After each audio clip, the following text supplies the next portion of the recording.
Hello everyone, দেখুন 2019 সালটা আমাদের জীবনের প্রত্যেকটা মানুষ, তার আগে যাদের জন্মগ্রহণ হয়েছে 2019-এর আগে, প্রত্যেকটা মানুষ কিন্তু আমরা ফিল করব যতদিন বেঁচে থাকব।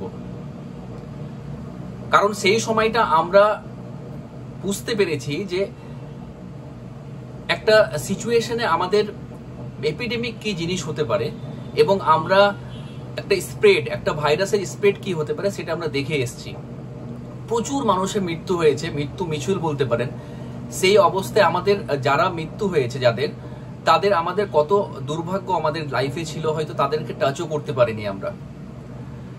তো এমন সিচুয়েশন আমাদের জীবনে এসছে। এখন অনেক আমরা ভালো আছি, অনেক সুস্থ স্বাভাবিক আছি, আবার নর্মাল জীবনে আমরা ফিরে এসেছি। সেই সময়টা থেকে একটা বছর আমাদের জীবনে 2019 থেকে শুরু করে 2020 অবধি একটা বছর আমাদের জীবনে অনেক কিছু আমরা হারিয়েছি, আবার অনেক কিছু নতুনও আমরা শিখতে পেরেছি। কি শিখতে পেরেছি? যে আমরা মাস্ক কাকে বলে, মাস্ক আগে হয়তো আমরা খুব কম লোকই জানতাম, ও ডিস্টেন্স মেনটেনটা খুব কম লোক জানতাম। একটা ভিড়ের মধ্যে যাওয়ার একটা ভয়ানক ব্যাপার সবাই এর আগে আমাদের মধ্যে ছিল না, সেটা আমাদের শিখিয়েছে। কিন্তু যত দিন যাচ্ছে আস্তে আস্তে সেটা আমরা কিন্তু গুলিয়ে ফেলছি বা ভুলেই যাচ্ছি। আপনারা নিশ্চয় সবাই বুঝতে পারছেন আমি কোন জিনিসটার কথা বলছি। হ্যাঁ, সবাই বুঝতে পারছেন যেটা জিনিসের নাম বলছি সেটা হচ্ছে কোভিড-19, করোনা ভাইরাস, যেটা আমাদের অনেক কিছু শিখিয়েছে এবং অনেক কিছু আমাদের ছিনিয়ে নিয়ে গেছে এই ভাইরাস থেকে। ইদানিং এখন আবার নতুন ভাবে সেটা এসছে, আমরা কিন্তু আবার ওই জায়গাতে ফিরে যাচ্ছি। আমাদের ইররেসপন্সিবলের জন্য বলতে পারেন, আমাদের ইরেগুলার জন্য, আমাদের ওয়েল হাইজেনিক নয় আমরা, বা আনহাইজেনিকের জন্য আমরা আবার প্রিভিয়াস 4-5 বছর আগে জিনিসকে মনে করিয়ে দিচ্ছে আমাদের। আমরা এতই ব্যস্ততার মধ্যে থাকছি যে আমরা মাস্ক কি জিনিস এখন ভুলে যাচ্ছি আস্তে আস্তে, ডিস্টেন্স কি মেনটেন সেটাও আস্তে আস্তে ভুলে যাচ্ছি। তো এখন নতুন আবার কোভিড-19 নতুন ভাবে আমাদের মধ্যে এসছে এবং খুব নিউ ভ্যারিয়েন্ট নিয়ে এসছে এবং খুব ডেঞ্জারাস অবস্থায় এসছে। প্রচুর কেস ধরা পড়ছে, ধারণার বাইরে। আমরা এখন নিউজ সেই লেভেলের দেখাচ্ছে না, বা আমরা বুঝতে পারছি না, বা আমরা একটা জায়গা থেকে আমরা ফিরে এসেছি বলে আমরা ভাবছি হাই কিছুই হবে না, আমরা তো বেঁচে আছি, যে মারা গেছে সে মারাই গেছে, এরকম একটা ধারণা আমাদের মধ্যে হয়ে গেছে। তো নতুন ভেরিয়েন্ট আবার নতুন ভাবে এসছে, সেটা নাম হচ্ছে JN1 এবং KP2 এবং আদার একটা ভেরিয়েন্ট বলতে পারেন ওমিক্রন ফ্যামিলি থেকে আরেকটা আদার ভেরিয়েন্ট নর্মালি কোভিডের মধ্যে সেটা আবার ফিরে এসছে আমাদের মধ্যে। এটা স্লাইটলি ডিফারেন্ট এবং মাইল্ডার সিমটম আদার দেন আর্লিতে যে সিভিয়ার সিমটম তার থেকে একটা মাইল্ডার সিমটম, বাট ভেরি ডেঞ্জারাস আদার থেকে। তার কারণ হচ্ছে সিমটম যদি লেস থাকে তাহলে আমরা গুরুত্ব কম দেবো, এবং গুরুত্ব কম দিলে আমাদের ট্রিটমেন্ট আমরা যাব না, বাড়িতে বসেই থাকবো। স্প্রেড খুব তাড়াতাড়ি হবে, কারণ আমরা ডিস্টেন্স মেনটেন করবো না, হাইজিন মেনটেন করবো না, মেডিসিন খাবো না, এতে স্প্রেডটা বেশি বাড়বে আস্তে আস্তে। তার জন্য এটা মোর ডেঞ্জারাস। তো এটা কারণটা কি?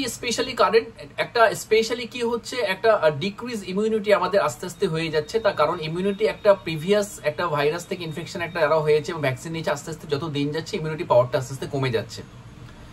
2 নাম্বার, ইনক্রিজ ট্রাভেল আমরা করছি এবং গ্যাদারিং এর মধ্যে বেশি থাকছি। ফেস্টিভ্যাল বলুন, ওয়েডিং বলুন, বা ট্রাভেল আমরা যে কোনো স্পেশালি সামার সিজনে এটা ক্রাউডের মধ্যে, প্রচুর ভিড় ভাড়াক্কার মধ্যে আমরা যাচ্ছি এবং মাস্ক কোনো রকম ভাবে আমরা ইউজ করছি না। এয়ার কন্ডিশন ইনডোর স্পেসে স্পেশালি ট্রান্সমিশন রিস্ক একটা থেকেই যাচ্ছে। তার সাথে কি রিল্যাক্স প্রিকশন, আমরা রিল্যাক্সেশন আমাদের মধ্যে চলে এসছে। মাস্ক ইউজের ব্যাপারে বলুন, সোশ্যাল ডিস্টেন্সের ব্যাপারে বলুন, হ্যান্ড হাইজিনিকের ব্যাপারে বলুন, তার সাথে আমাদের একটা পপুলেশন, তার সাথে আমাদের একটা ইররেসপন্সিবল চলে এসছে যে হ্যাঁ ঠিক আছে, এটা তো অনেকদিন হয়ে গেল, কিছুই হবে না। এই কারণে বেসিক্যালি এটাই একটা কজেশন বলতে পারেন এই সমস্যার জন্য। আর কি কজেশন থাকছে? এল্ডারলি এবং হাই রিস্ক যাদের আছে তাদের একটা কজেশন থাকতে পারে। যারা ডায়াবেটিক যারা আছে, হাইপারটেনশন যারা আছে, হার্ট ডিজিজে যারা ভুগছে, অটোইমিউন কিছু ডিজিজ যারা ভুগছে, তাদের ক্ষেত্রে মোর chance to effect of COVID-19 যে ভাইরাসটা, যেটা JN1 এবং KP2 যেটা নতুন ভেরিয়েন্ট এসেছে, সেটা এফেকশন হওয়ার চান্সটা তাদের ক্ষেত্রে বেশি। তার সাথে কাদের ক্ষেত্রে বেশি? নিউবর্ন বাচ্চাদের ক্ষেত্রে, যারা 1 বছরের নিচে, তাদের ক্ষেত্রে একটা বেশি থাকছে টেন্ডেন্সি, এবং প্রেগনেন্ট মাদার তাদের ক্ষেত্রে একটা রিস্ক থেকেই যাচ্ছে। তো স্পেশালি এই জন্যই কিন্তু বেসিক্যালি দেখা যাচ্ছে যে এটা কজেশন বলতে পারেন, এটাই বেসিক ইম্পর্টেন্ট কজেশন, যে আমরা ঠিকঠাক করে হাইজিন মেনটেন বলুন, বাট সোশ্যাল ডিস্টেন্সিং বলুন, বা মাস্ক ইউজ বলুন, আস্তে আস্তে আমরা হারিয়ে ফেলেছি বলে এটা কিন্তু আবার নতুনভাবে শুরু হয়েছে আসতে। সিমটম কি হচ্ছে নিউ ভ্যারিয়েন্টে?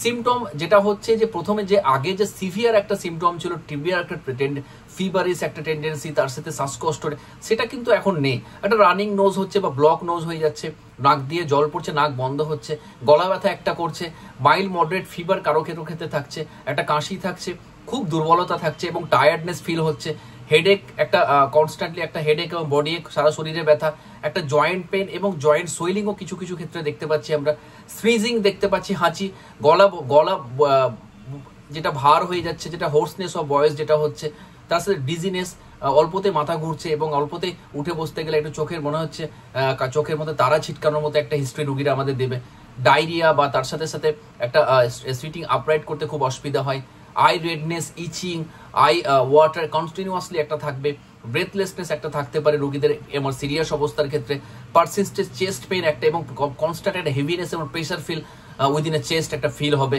অক্সিজেন লেভেলটা কমে যাচ্ছে, বিলো 94% ক্ষেত্রে কমে যাবে, তার সাথে হাই গ্রেড একটা ফিভার থাকবে, মোর দ্যান 5 ডেজ যদি থাকে তাহলে আমরা সাসপেক্ট করতে পারি আবার করোনা ভাইরাস আমাদের মধ্যে এসছে এবং কোভিড-19 আমাদের মধ্যে ছড়িয়ে পড়েছে। এরকম একটা সিমটম আমাদের মধ্যে থাকতে পারে। এরকম যদি সিমটম বা লক্ষণ আমরা দেখতে পাই তাহলে ভেবে নিতে হবে যে মেবি কোভিড-19। তার জন্য অবশ্যই আমাকে as early as possible nearest কোনো হসপিটাল বা নিয়ারেস্ট কোনো ডক্টরের সঙ্গে আমাকে কনসাল্ট অবশ্যই করা প্রয়োজন। প্লিজ দয়া করে বাড়িতে না থেকে যদি এরকম লক্ষণ আপনি পান তাহলে অবশ্যই চেষ্টা করবেন আপনি অন্য কোনো ঘরে থাকার, সোশ্যাল ডিস্টেন্সিং মেনটেন করার, মাস্ক ইউজ করার, অন্তত 5 থেকে 6 দিন অবশ্যই করুন। তার সাথে অবশ্যই নিয়ারেস্ট কোনো হসপিটালে যান, ডাক্তার দেখান। যদি ডাক্তার আপনাকে ইনভেস্টিগেশন কিছু করতে বলে তাহলে অবশ্যই ইনভেস্টিগেশন করুন। হাই রিস্ক কোভিড কাদের ক্ষেত্রে সব থেকে বেশি হাই রিস্ক? এজ রিলেটেড একটা হাই রিস্ক থাকছে, more than 60 years, more than 80 years, very মোর ডেঞ্জারাস। তাদের কারণটা কি? ইমিউনিটি পাওয়ারটা তাদের কমে যাচ্ছে আস্তে আস্তে, ম্যাক্সিমাম অর্গানটা আস্তে আস্তে ডিজিজ চলে আসছে, তার জন্য তাদের ক্ষেত্রে মোর রিস্ক। তার সাথে সাথে কাদের বেশি risk? Pregnant mother, specially 3rd ট্রাইমেস্টারের সময় মোর রিস্ক থাকছে।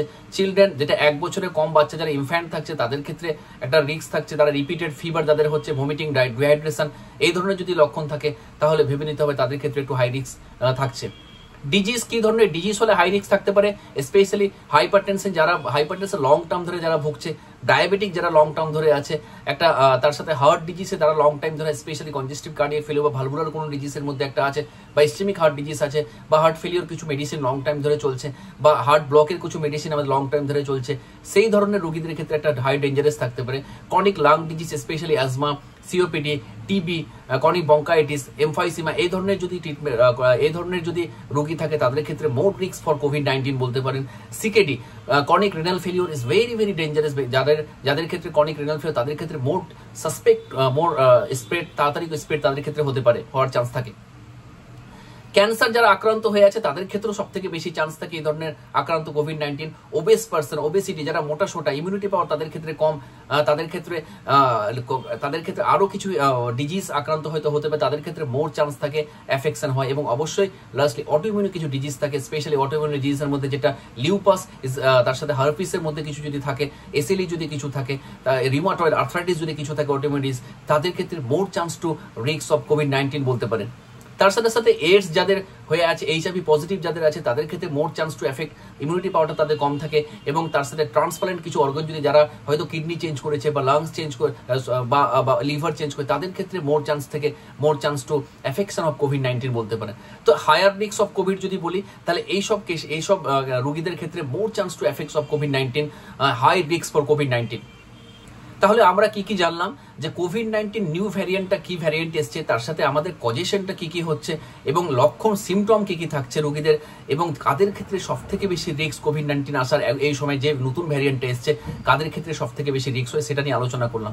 এবার আলোচনা করবো আমরা হাউ টু প্রিভেন্ট ইট, কি করে আমরা এটার থেকে রক্ষা পাবো, আমরা কি করা আমাদের প্রয়োজন অ্যাজ আর্লি অ্যাজ পসিবল। প্রথম যেটা ভেরি ইম্পর্টেন্ট, ওয়ার এ মাস্ক। যদি ক্রাউড কোনো জায়গাতে যদি আমরা যাই, বা হসপিটালে বা ক্লিনিকে বা ট্রান্সপোর্ট বা পাবলিক ট্রান্সপোর্ট হোক বা ডক্টরের কাছে বলুন, যেখানে পুয়ার ভেন্টিলেশন আছে, যে কোনো জায়গাতে আমরা যাই না কেন বা বাজারে, একটা মাস্ক অবশ্যই আমাকে ইউজ করতে হবে।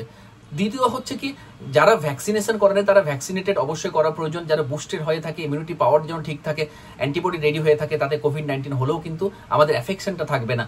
3 নাম্বার হচ্ছে একটা হ্যান্ড ওয়াশ, একটা আমাদের অবশ্যই হাইজিন মেনটেন করার জন্য একটা হ্যান্ড ওয়াশ ডেফিনেটলি দরকার, স্পেশালি যদি পাবলিক কোনো জায়গাতে বাজারে গিয়ে কোনো টাচিং হয়, তারপর অবশ্যই একটা হ্যান্ড ওয়াশ করার প্রয়োজন। স্নিজিং বা কফিং এর পর একটা হ্যান্ড ওয়াশ প্রয়োজন, এবং অবশ্যই বিফোর ইটিং এবং আফটার ইটিং একটা হ্যান্ড ওয়াশ ডেফিনেটলি প্রয়োজন আছে ফর স্প্রেড অফ ভাইরাস, এবং অবশ্যই এটা প্রিভেন্টের জন্য ডেফিনেটলি প্রয়োজন আছে।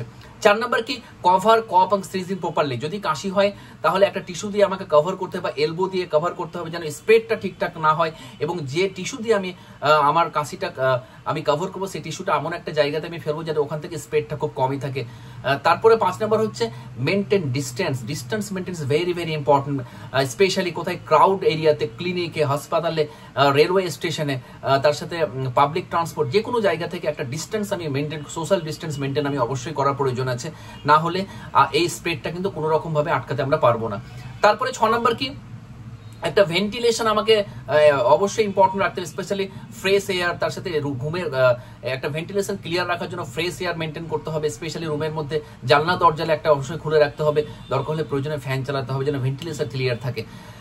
7 নাম্বার একটা অবশ্যই important, stay home if you are sick. যদি কোনো রকম ভাবে আপনি অসুস্থ হয়ে থাকেন, আইদার ফিভার হয়ে আছে বা কাশি হয়ে আছে, যে কোনো কারণে যদি মনে হয় গলা ব্যথা বা ফ্যাটিক বা তার সাথে শ্বাসকষ্ট একটু হচ্ছে, অবশ্যই ঘরের মধ্যে থাকুন অন্তত 5 থেকে 6 দিন, যতক্ষণ আপনি সুস্থ হয়েছেন, এবং অবশ্যই আলাদা ঘরে থাকুন, টাচের সবার সাথে আলাদা ডিস্টেন্স মেনটেন করুন, কোনো রকম কোনো কারো কাপড় আপনার কাপড় কেউ ইউজ না করে, এটা অবশ্যই 5 থেকে 6 দিন অবশ্যই মেনটেন করতে হবে। তার সাথে ডক্টরের সঙ্গে কনসাল্ট করে মেডিসিন কিন্তু কন্টিনিউ করতে হবে। প্রয়োজনে যা যা টেস্ট আরটিপিসিআর থেকে শুরু করে কোভিড যা যা কিট টেস্ট প্রয়োজন আছে এবং অ্যাসোসিয়েটেড কিছু ইনভেস্টিগেশন যা যাচ্ছে অবশ্যই করার প্রয়োজন আছে। 8 number reduce stress and get well sleep. অবশ্যই কিন্তু একটা 7 থেকে 8 ঘন্টা মিনিমাম একটা আমাকে ঘুমের প্রয়োজন আছে, এবং তার সাথে একটা অবশ্যই প্র্যাকটিস করতে হবে যে স্ট্রেসকে আমি কিভাবে অ্যাভয়েড করবো, স্ট্রেসকে আমি উইথড্র কি করে করবো, তার জন্য যোগা করে প্রয়োজন আছে, ডিপ ব্রেথিং একটা প্র্যাকটিস আমায় করতে হবে, এবং অবশ্যই আমার লোকের সঙ্গে মিশতে হবে এবং ডিসকাশন অবশ্যই করতে হবে। ক্রনিক স্ট্রেস একটা very important factor immunity power কমিয়ে দেওয়ার জন্য, weekend immunity power very very একটা ইম্পর্টেন্ট ফ্যাক্টর, তাদের ক্ষেত্রে কোভিড-19 আসার চান্সটা বেশি থাকে। 9 নাম্বার টেস্ট আর্লি এবং আইসোলেটেড ইফ নিডেড। যদি আমার সন্দেহ হয় যে আমার সিমটম কিছু আছে, অ্যাজ আর্লি অ্যাজ পসিবল আমি কোভিড টেস্ট বা আরটিপিসিআর টেস্ট আমি অ্যাজ আর্লি অ্যাজ পসিবল আমার প্রয়োজন আছে, এবং অন্তত 5 থেকে 6 দিন আমি আইসোলেটেড থাকবো, আলাদা রুমে থাকবো, এবং সবকিছু ডিস্টেন্স মেনটেন করে আমি অবশ্যই কিন্তু থাকলে ডেফিনেটলি আমার কোভিড-19 থেকে আমি বিরত থাকবো এবং প্রিভেন্ট আমার হবে। এতে কি হবে, এতে অবশ্যই কিন্তু আরো কারো হওয়ার চান্সটা কিন্তু কম থাকবে। এই হচ্ছে total how to prevent it, total 9টা point is very very important point. এই পয়েন্টগুলো যদি আমরা ঠিকঠাক করে মেনটেন করি তাহলে অবশ্যই কোভিড-19 থেকে আমরা মুক্তি পাবো এবং কোভিড-19 আমাদের থেকে কোভিড-19কে আমরা সরাতে পারবো। লাস্টলি ভেরি ইম্পর্টেন্ট যেটা ফুড, আমরা কোভিডের জন্য কি কি ফুড আমরা স্পেশালি অ্যাডভাইস করবো, তার কারণ হচ্ছে ইমিউনিটি পাওয়ার ঠিক রাখার জন্য, লাংসের হেলথ কন্ডিশন ঠিক রাখার জন্য, হার্টের হেলথ কন্ডিশন ঠিক রাখার জন্য, অ্যান্টিঅক্সিডেন্ট মেনটেন করার জন্য স্পেসিফিক কিছু ফুডস আছে যে ফুডগুলো আমরা অ্যাডভাইস করতে পারি খাওয়ার জন্য, এবং স্পেসিফিক কিছু ফুডস আছে যেগুলো আমরা অ্যাভয়েড করবো খাওয়ার জন্য। প্রথমত হচ্ছে কি কি ফুড আমরা অ্যাডভাইস করবো। প্রথম যেটা vitamin C rich food is আমরা অ্যাডভাইস করবো, কারণটা কি হেলথ বুস্ট ডব্লিউবিসি কাউন্টকে বাড়াতে হেল্প করবে, ঠিক বুস্ট করতে, এবং তার সাথে রিডিউস ইনফ্লামেশনকে রিডিউস করতে হেল্প করবে। কি কি খাবারের মধ্যে ভিটামিন, কোন কোন খাবার আমি অ্যাডভাইস করব, আমলা, লেমন, তার সাথে অরেঞ্জ, মৌসম্বি, লেবু, এইসব খাবারে প্রচুর পরিমাণে ভিটামিন সি আছে, পেয়ারা, এগুলো খাবার আমরা অ্যাডভাইস করবো। এগুলো খাবার আপনার খালি অবশ্যই কিন্তু ইমিউনিটি পাওয়ার ঠিক থাকবে, এতে কিন্তু ইনফেকশন হওয়ার চান্সটা কিন্তু ডেফিনেটলি কম হবে। 2 নম্বর কি অ্যান্টিভাইরাল অ্যান্টি ইনফ্লামেটরি কিছু ফুডস আছে যে ফুডসগুলো আমরা অ্যাডভাইস করতে পারি খাওয়ানোর জন্য, স্পেশালি যেগুলো যদি অ্যাডভাইস করি তাহলে অবশ্যই এই কোভিড-19 থেকে আমরা বিরত থাকবো। যেমন এটা কাজটা কি, এটা অবশ্যই কাজ স্পেশালি লাংসের হেলথ ঠিক রাখে এবং অবশ্যই প্রিভেনশন অফ ইনফ্লামেশন করতে হেল্প করে। যেমন কি খাবার, কাঁচা হলুদ, গার্লিক, স্পেশালি রও খেতে পারি বা কুকিং করেও আমরা খেতে পারি, জিঞ্জার যেটা আদা আমরা চায়ের মধ্যে খেতে পারি বা গরম জলের মধ্যেও আমরা কিন্তু খেতে পারি, ব্ল্যাক পেপার আমরা অবশ্যই খেতে পারি। এগুলো খাবারের মধ্যে প্রচুর অ্যান্টিভাইরাল আছে এবং অ্যান্টি ইনফ্লামেটরি প্রপার্টি আছে, এবং সব থেকে বেশি হেল্পফুল এগুলো যে আমাদের ইমিউনিটি পাওয়ারকে ঠিক রাখে, এবং অবশ্যই অ্যান্টিঅক্সিডেন্ট আছে এবং কোভিড-19কে অবশ্যই তাড়াতে হেল্প করবে এই খাবারগুলো। 3 নাম্বার হচ্ছে জিঙ্ক রিচ ফুড। আমরা জিঙ্ক কেন খেতে বলবো, এটা কাজ essential to immuno cell development এবং এসেন্সিয়াল টু ইমিউনিটি, আমাদের হেলথ কন্ডিশন ঠিক রাখে, লাংসের হেলথ ঠিক রাখে, তার সাথে অবশ্যই হার্টকে ঠিক রাখে। তো জিঙ্ক আমরা অবশ্যই কিন্তু অ্যাডভাইস করবো, স্পেশালি কোন কোন খাবারের মধ্যে জিঙ্ক আমরা পাবো, যেগুলো হচ্ছে মিষ্টি কুমড়োর বীজ আমরা খেতে পারি, সানফ্লাওয়ার বীজ আমরা খেতে পারি, হোল গ্রেনের মধ্যে ওটস এবং মুগ ডাল, এগুলোর মধ্যে প্রচুর পরিমাণে জিঙ্ক আছে। এগুলো যদি আমরা অ্যাডভাইস করি তাহলে জিঙ্ক যদি বেশি খাই ইমিউনিটি পাওয়ার ঠিক থাকবে, অ্যান্টি ইনফ্লামেটরি, এবং তার সাথে সাথে অবশ্যই কিন্তু লাংস এবং হার্টের হেলথকে ঠিক রাখবে। এতে লাংস এবং হার্ট যদি ঠিক থাকে তাহলে কোভিড-19 গেলেও আমাদের কিছু করতে পারবে না এবং সিরিয়াস কন্ডিশন হবে না।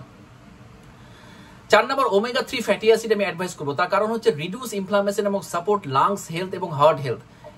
তার সাথে সাথে কিডনিকে হেল্প করতে, হেলথ কন্ডিশন ঠিক রাখতে হেল্প করে।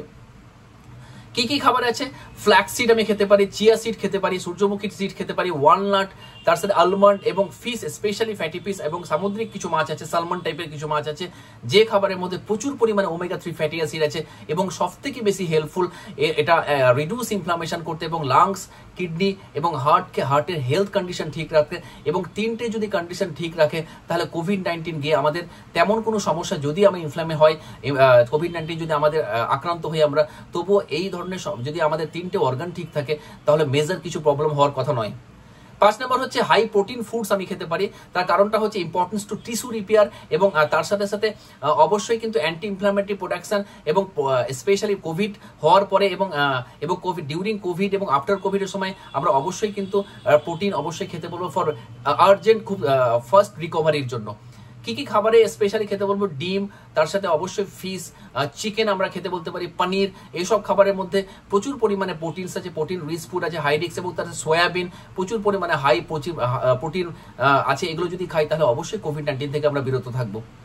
6 নম্বর প্রোবায়োটিক স্পেশালি খেতে বলতে পারি, প্রোবায়োটিক যেটা গাট ইমিউনিটি ঠিক রাখে। প্রোবায়োটিক যেমন দই, টক দই ইজ ভেরি ভেরি ইম্পর্টেন্ট। টক দই যদি আমরা খাই তাহলে অবশ্যই আমাদের প্রোবায়োটিক খেলে আমাদের ইনফ্লামেশন হওয়ার চান্সটা কম থাকবে, লাংসের হেলথ কন্ডিশন ঠিক থাকবে, এতে আমরা কিন্তু কোভিড-19 তেমন এফেক্ট করতে পারবে না। 7 নম্বর ফ্রুটস ভেজিটেবল যেগুলো খাবো, অ্যান্টিঅক্সিডেন্ট প্রচুর আছে, লাংসের হেলথকে ঠিক রাখে, ইমিউনিটি পাওয়ার ঠিক রাখে, কিডনি এবং হার্টকে ঠিক রাখে, এবং অবশ্যই এজিং যারা আছে তাদেরকে যদি আমরা খেতে বলি তাহলে কোভিড-19 থেকে অবশ্যই হলেও তেমন কোনো সিরিয়াস কন্ডিশন হওয়ার কথা নেই। যেমন কি কি খাবার খেতে বলবো? ক্যারোট খেতে বলতে পারি, বিটরুট খেতে বলতে পারি, ব্যানানা, তার সাথে কলা, ব্যানানা বা কলা, তার সাথে পেঁপে বা পাপায়া, টমেটো, ব্রোকলি, মেথি শাক, এগুলো আমরা অবশ্যই খেতে বলতে পারি। প্রচুর পরিমাণে এগুলো অ্যান্টিঅক্সিডেন্ট আছে এবং ইমিউনিটি পাওয়ারকে ঠিক রাখে। এগুলো যদি আমরা খাই তাহলে অবশ্যই কোভিড-19 থেকে বিরত থাকবো এবং আমরা কোভিডকে খুব তাড়াতাড়ি সরাতে পারবো এবং অবশ্যই কিন্তু আমার হেলথ কন্ডিশন, ইমিউনিটি কন্ডিশন কিন্তু ঠিক থাকবে। 8 নাম্বার হচ্ছে হাইড্রেটিং এবং অবশ্যই আমরা হেলদি ড্রিঙ্ক করবো। হাইড্রেটিং বলতে আমরা জল অবশ্যই 4 থেকে 5 লিটার ডেইলি আমরা কন্টিনিউ মেনটেন করবো, তার কারণ হাইড্রেটিং আমরা থাকলে টক্সিনকে বের করতে হেল্প করে এবং অবশ্যই ইনফ্লামেশন হওয়ার চান্স কম থাকে। তো অবশ্যই কি করবো আমরা একটা গরম জল, একটু গরম তুলসী দিয়ে মিক্স করে বা জিঞ্জার মিক্স করে আমরা খেতে পারি, কোকোনাট ওয়াটার আমরা খেতে পারি, হালদি ওয়াটার, অনেক সময় হালদি মিল্ক আমরা খেতে পারি, এবং প্লেন ওয়াটার আমার 4 থেকে 5টা অবশ্যই ঠিক আমাকে খেতে হবে হার্টকে এবং কিডনিকে ঠিক রাখার জন্য। যদি ঠিকঠাক থাকে তাহলে অবশ্যই আমরা কোভিড-19 থেকে বিরত থাকতে পারি এবং কোভিড-19 কিন্তু খুব তাড়াতাড়ি আমাদের কাছ থেকে সরে যাবে। তো টোটাল যেগুলো খাবারের কথা বললাম, যে খাবারগুলো অ্যাডভাইসের কথা বললাম, ভেরি ভেরি ইম্পর্টেন্ট। এগুলো একমাত্র ইমিউনিটি পাওয়ার ঠিক রাখার জন্য, লাংসের হেলথ কন্ডিশন ঠিক রাখার জন্য, হার্টের হেলথ কন্ডিশন ঠিক রাখার জন্য, তার সাথে সাথে কিডনির হেলথ কন্ডিশন ঠিক রাখার জন্য এই খাবারগুলো যদি আমরা খাই তাহলে অবশ্যই কোভিড-19 যদি এফেক্ট হয় তাতে আমাদের কিন্তু কোনো রকম কমপ্লিকেশন বা কোনো রকম মেজর কিছু প্রবলেম হবে না। নর্মালি এটা আমাদের ইমিউনিটি ঠিক থাকলে অবশ্যই কোভিড-19কে দূরে আমরা সরাতে পারবো। কোন খাবার আমরা অ্যাভয়েড করব? স্পেশালি সেই সব খাবারই অ্যাভয়েড করবো যেগুলো সুইটেন ফুডস, প্রচুর সুগারি ফুড আমরা অ্যাভয়েড করবো। তার কারণ হচ্ছে ইনফ্লামেশনকে বেশি করতে হেল্প করে। প্রসেস ফুড, মিট, রেস্টুরেন্ট টাইপের ফুড, ফ্যাটি ফুড, তার সাথে স্পাইসি এবং ভাজাপুরি, এগুলো টোটালি আমরা অ্যাভয়েড করবো। এতে কিন্তু ইনফ্লামেশন হওয়ার চান্স থাকে, ডাইজেস্টিভ প্রবলেম হয় এবং অবশ্যই সব থেকে ইম্পর্টেন্ট যেটা হচ্ছে হার্ট খারাপ হয় এবং কিডনি খারাপ হয় এইসব খাবার খেলে। এগুলো টোটালি আমরা অ্যাভয়েড করবো। তার সাথে সাথে কি এক্সট্রা সল্ট আমরা অ্যাভয়েড করবো, যেটা হার্টের হাইপারটেনশন বাড়াতে সব থেকে বেশি হেল্প করবে। তার সাথে ভেরি ইম্পর্টেন্ট, যেটা আরেকটা ভেরি ভেরি ইম্পর্টেন্ট, যে আমরা চেষ্টা করবো যে বাইরে যে ড্রিঙ্ক গুলো পাওয়া যায়, স্পেশালি অ্যালকোহল, তার সাথে যে কোল্ড ড্রিঙ্কস টাইপের বা সফট ড্রিঙ্কস টাইপের, এগুলো টোটালি আমরা অ্যাভয়েড করবো, কারণ ইমিউনিটি পাওয়ারকে এগুলো ডাউন করে এতে ইনফ্লামেশন হওয়ার চান্সটা বেশি থাকে।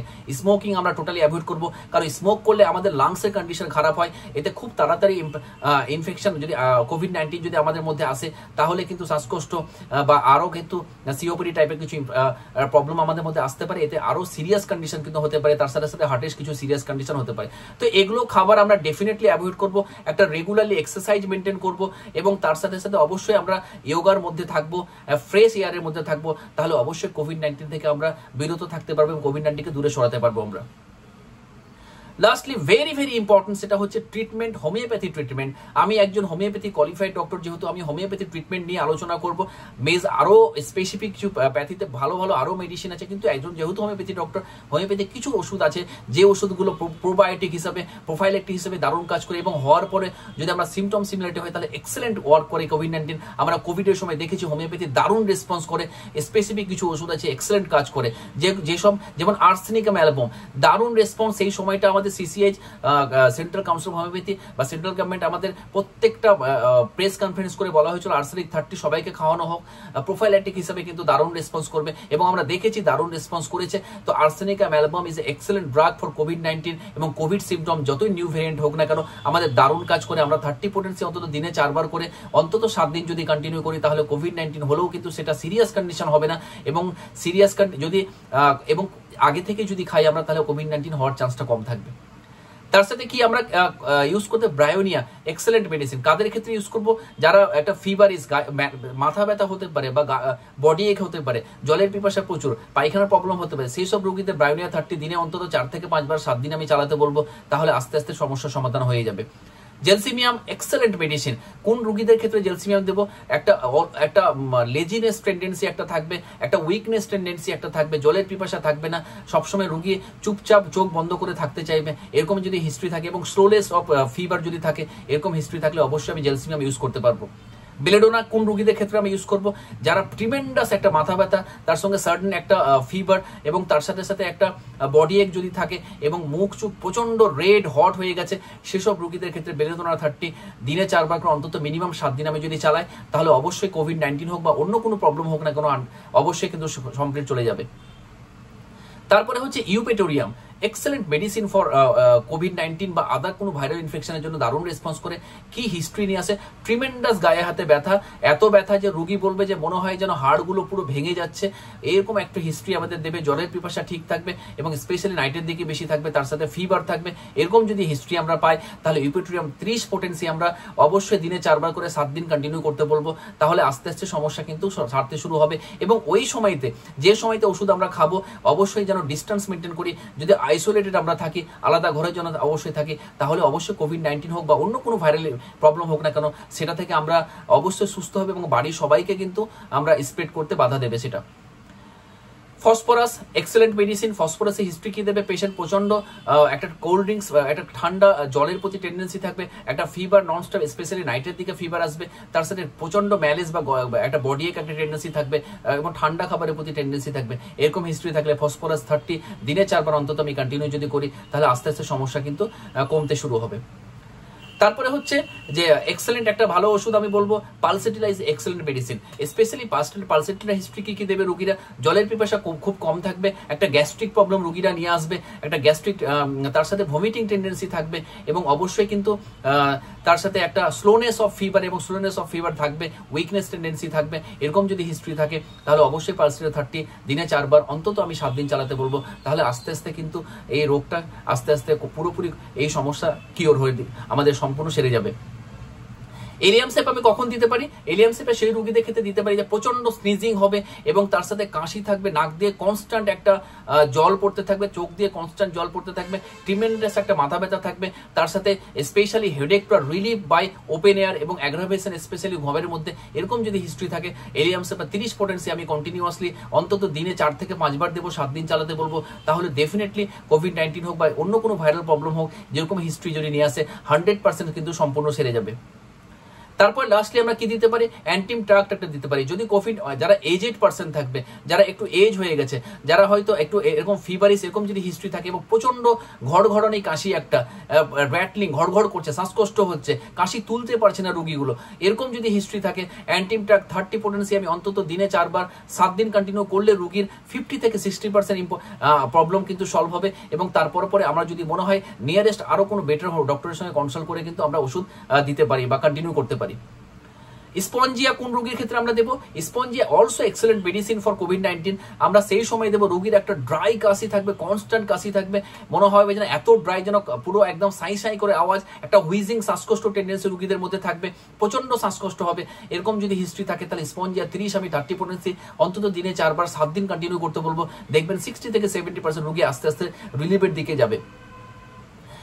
Lastly natrum sulph excellent medicine for COVID-19. Specially দেখা যায় ন্যাট্রাম সালফের ক্ষেত্রে যে স্পেশালি এই রোগীদের ক্ষেত্রে কি হয়, প্রচন্ড শ্বাসকষ্ট, একটা র্যাটলিং টেন্ডেন্সি, র্যাটলিং একটা কাশ থাকে, স্পেশালি মর্নিং সিজনে পায়খানা একটা প্রবলেম থাকে, তার সাথে অ্যাসিডিটির প্রবলেম যদি থাকে, তার সাথে এগুলো যদি প্রবলেম থাকে তাহলে অবশ্যই ন্যাট্রাম সালফ 30 পোটেন্সি আমি দিনে 4 বার 7 দিন চালালেও প্রবলেম কিন্তু আস্তে আস্তে কমতে শুরু হবে। আর একটা মেডিসিন আমার বলা হয়নি, ভেরি ভেরি ইম্পর্টেন্ট, সেটা ডালকামারা। অ্যাকুট স্টেজে ডালকামারা যা বিশাল হাইফাই রেজাল্ট আমরা দেখেছি, স্পেশালি কোন রোগীদের ক্ষেত্রে অল্পতে ঠান্ডা লাগার প্রবণতা, অল্পতেই কাশি, ওয়েদার চেঞ্জ হোক, একটু আবহাওয়া যদি চেঞ্জ হয়, বাইরে যদি একটু মেঘলা মেঘলা আবহাওয়া হয়, একটু যদি আবহাওয়া চায় তাতেই যেন ট্রিমেন্ডাস অ্যাগ্রাভেশন করে, এইসব রোগী যদি থাকে তাহলে ডালকামারা 30 পোটেন্সি অন্তত দিনে 4 বার করে আমি 7 দিন চালালে ডেফিনেটলি কোভিড-19 থাকার যাই থাক না কেন সম্পূর্ণ সুস্থ হবে। তার সাথে সাথে অবশ্যই আমাকে কিন্তু how to prevent it, hand wash থেকে শুরু করে, মাস্ক থেকে শুরু করে, সোশ্যাল ডিস্টেন্স থেকে সবকিছু যদি মেনটেন করি তাহলে আস্তে আস্তে সমস্যার সমাধান ডেফিনেটলি হবে। তো টোটাল যে ওষুধগুলোর কথা বললাম এটা আমরা আমাদের এক্সপিরিয়েন্স থেকে শেয়ার করলাম। অ্যাকর্ডিং টু হোমিওপ্যাথি এই আমাদের প্রত্যেকটা পেশেন্টের আলাদা আলাদা কেস টেকিং করে ওষুধ দেওয়ার নিয়ম আছে, আমরা সেই হিসাবে যদি ওষুধ দিই তাহলেই কিন্তু অবশ্যই সম্পূর্ণ সারবে। কিন্তু এটা আমরা এক্সপিরিয়েন্স থেকে বললাম, আপনারা ইউজ করতে পারেন বা নিয়ারেস্ট কোন ডাক্তারের সঙ্গে কনসাল্ট করতে পারেন যদি এরকম প্রবলেম হয়। তবে এটা বলতে পারি কোভিড-19 জন্য হোমিওপ্যাথি প্রচুর ভালো ভালো ওষুধ আছে এবং আমরা দেখেছি দারুণ রেসপন্স হয়। নট অনলি কোভিড-19 মতো ভাইরাল আরও প্রচুর প্রবলেম আসতে পারে, তার জন্য প্রচুর ভালো ভালো ওষুধ আমাদের রেসপন্স করে, কারণ প্রচুর সিমটোমেটিক আমরা ট্রিটমেন্ট, সিমটম কালেকশন করে যদি ওষুধ দিই তাহলে ডেফিনেটলি আস্তে আস্তে রিলিভ হবে। তো আজকে আপাতত এটুকুই বললাম। অবশ্যই কোভিড-19 নিয়ে সচেতনমূলক বার্তা দেওয়ার জন্য এই ভিডিওটা সবার মধ্যে শেয়ার করুন।